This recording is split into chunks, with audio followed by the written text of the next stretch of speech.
Hi, everyone. It's Pastor Sarah from Bayshore Lutheran Church. I have my cup of coffee in hand, and I'm here to tell you about this week's special announcements. I have them printed here, and we're just going to walk through that. And if you have any questions, don't forget, you can always contact me via email or through my personal cell phone. You can leave a message at church. I do check that once a day. And also, you can call Kate in the church office as well. There's a lot of different ways to get a hold of us. I hope that you feel comfortable doing that. But regarding announcements, just to let you know and to remind you all again, February 21st, immediately following our Zoom worship. That Sunday, we will have worship on Zoom. We will be doing this so that we can immediately flow from worship in the Zoom community, as it were, into our annual meeting. So we don't have to have different links and we don't have to jump from one thing to another. So we're trying to make it as easy as possible. This is going to be an exciting day, Bayshore. We're going to celebrate everything good that happened in 2020, and a lot of good did happen, Bayshore. And I'm excited to tell you about all that, to give some positive memories to a very challenging year. And I hope and pray that you join us on February 21st for worship and then our annual meeting. And the annual meeting will likely be shorter than you are used to, which is not a bad thing, I think, for some of you. Now, also this Wednesday at 9:30, I'm having my Bible study. The 6 big words, 6 weeks has really grown, and I'm really enjoying my time with those who have been able to attend the Zoom on Wednesdays at 9:30. This week's big word is salvation. Now, for some of you who have not been attending, you may be wondering, well, what is she doing? Just telling us what salvation means? No. I am going to the heart of these words in our Bible. So first we look at the word in Hebrew, which is my favorite language, and then we look at it in Greek, which I am grateful for the helps of concordances and interlinear Bibles and other Greek commentaries. But we do delve deep into the word, what it meant in Hebrew, what it meant in Greek, and what it means for us today. What's our current context of the word? So join us Wednesdays at 9:30. Our Troubling the Waters group is still encouraging all of you to register through the Shorewood Public Library for their Tuesday night discussions with Reggie Jackson. These are really in-depth, almost college level discussions. I have found the first one I was able to attend the entire 2 hours to just be overwhelming. I'm going to admit that to you. It was really overwhelming.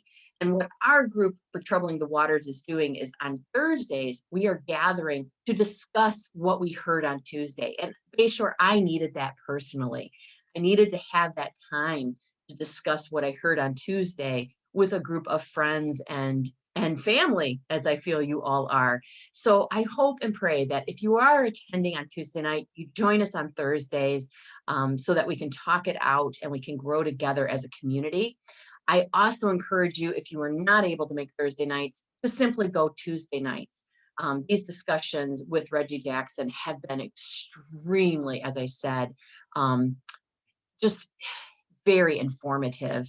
And I feel like I have learned a lot, things that I had no idea about before. And to be honest, it's shaken me a little bit to my core. I'm still processing last week's Tuesday discussion that he led. So join me in this. We as Christians need to grow in our capacity to love and understand, especially regarding people of color and their history and their current situation in our country. So join us. It's a very, very good use of your time. Also, Lent is coming, in case you didn't know. It is February 1st today, and Ash Wednesday, mark your calendar, is February 17th, and it's at 7 p.m., and we will be live streaming an Ash Wednesday service. Now, because we cannot safely distribute ashes this year, I have looked into drive-by situations, and I have looked at other ways to do ashes. And I just can't find a truly safe way to do this, Bayshore, without either becoming infected myself, or more commonly, passing on germs to you from others that came to me before you came to me for ashes, if you will. So we are coming up with something unique for our Ash Wednesday service, and I hope and pray that you join us February 17th at 7 p.m. on live stream for this really unique experience. Also, my apologies to Nancy and Reed Grothy. As I was doing announcements on Sunday, I had the title of the book written down on a little piece of paper, and that just flew out the window at some point. So I kept saying, it's a great book, it's a great book, but I couldn't tell you the title of it. Let me apologize to them. Let me tell you the title of the book for our next book discussion for Super Books. It is called Breath from Salt: A Deadly Genetic Disease, A New Era in Science, and the Patients and Families Who Changed Medicine Forever. And it's by a gentleman with the last name, and I'm going to spell it for you because I know I'm going to mispronounce it, and I don't want to do that. Trivedi. Trivedi.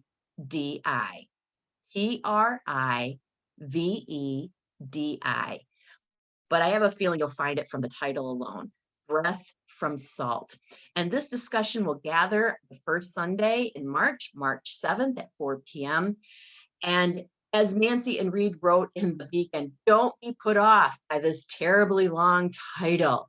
It's fascinating, and it has been labeled an easy book to read. So join us in this book discussion.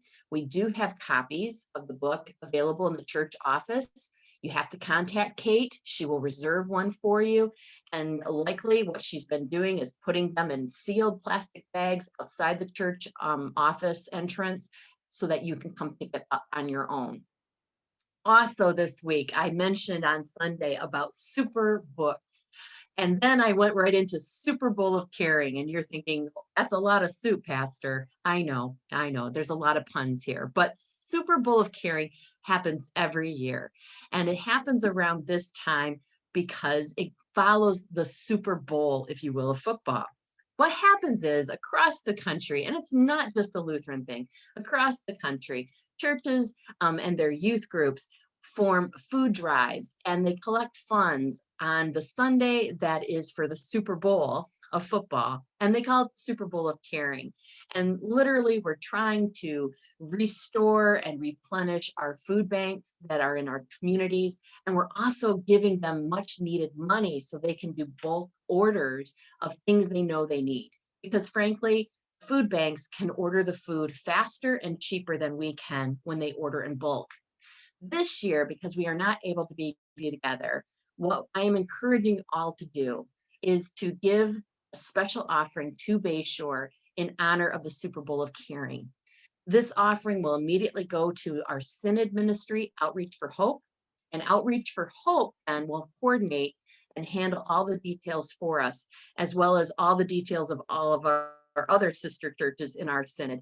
What they are planning on doing is 50% of what they receive for funds will go to local food banks here in the greater Milwaukee area.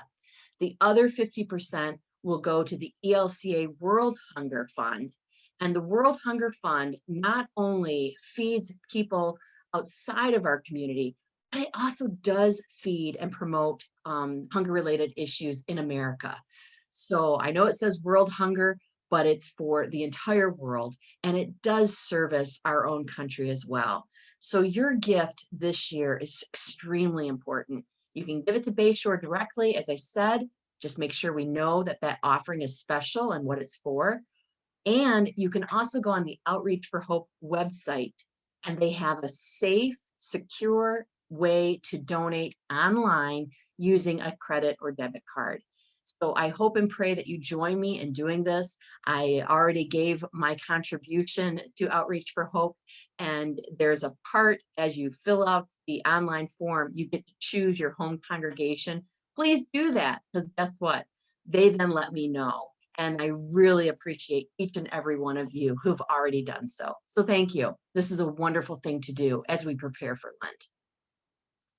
Kate every week puts this wonderful little bonus in our beacon about caring for creation. And I don't know if you've noticed, but it changes week for week. And she's always She's always putting something in there that is really easy to do. These are not hard things to do, Bayshore. So this week's beacon said, invest in a good travel mug, one that then you don't have to use styrofoam when you go to a gas station or wherever it is that you might get coffee refilled as you're traveling in your car. In fact, I'm drinking a little coffee right now. If I can, let me take a sip. And I don't know about you, but I love my coffee. And do invest in things that you can reuse and or compost. Speaking of which, drinking another little bit of coffee here. I don't know about you. I'm getting a little personal here, but I don't know about you, but I felt guilty a little while ago about my Keurig machine. You know, the ones that use the pods. And I felt guilty using it because I found out that people were not using the Keurig machine properly, and the pods that we were using, those cups, were not recyclable. So then Pete and I made the extreme effort of finding K cups that were recyclable, and so then I was using those for a while, except I don't know about you, but that was extremely messy. You know, you had to take off the tin foil, the aluminum covering, and then you had to scoop out the grounds and the little netting, and then you had to rinse it all out. And I got cuts on my fingers from the aluminum foil, and it was just messy. Bay Shore, it was messy. You know what I'm talking about if you've tried this. So rather than keep filling the landfills, what I ended up doing is just putting my Keurig away. But I kept hunting because I thought somewhere in the world has to be somebody who loves the convenience of a Keurig machine, but really wants to go to sleep at night, not worrying about the environment. I found it, Bayshore. I found these 100% completely compostable pods. They're made of paper, and it is wonderful. So if you have a Keurig machine and you're wondering, how can I use it? Reach out to me personally. I will tell you of two brands I've found so far that make all paper pods. You use it once and then you literally can compost it in your compost pile, or if it makes you feel better, you can put it into the landfill because you know it's going to compost immediately. But for me, I've been putting them in my homemade compost pile in the backyard. And I can even talk to you about how to do that at home too. Back to Bayshore basics. Now, we also, because we're starting worship again in the sanctuary, we've also started our altar flower sign up. And I hope and pray that you have already gone online to reserve those special dates in your life that you like to sponsor the flowers for the sanctuary in honor or in dedication of someone. Me, I have several dates I always choose every year. The one that I will arm wrestle you over, which we don't have to do because we can have as many dedications as we need. But I always have something in October for my grandmother.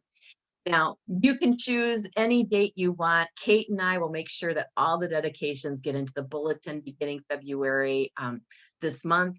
And thank you, Bayshore, for beautifying our sanctuary once again. I am so looking forward to returning to worship. Even though you will not be there, I know you will be watching me on the live stream, and I just cannot wait. So thank you for supporting our flower ministry.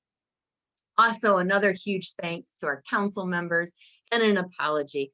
Peyton was having computer difficulties this past Sunday, and I was aware, but I wasn't aware how bad it was because she was texting me while I was talking during worship.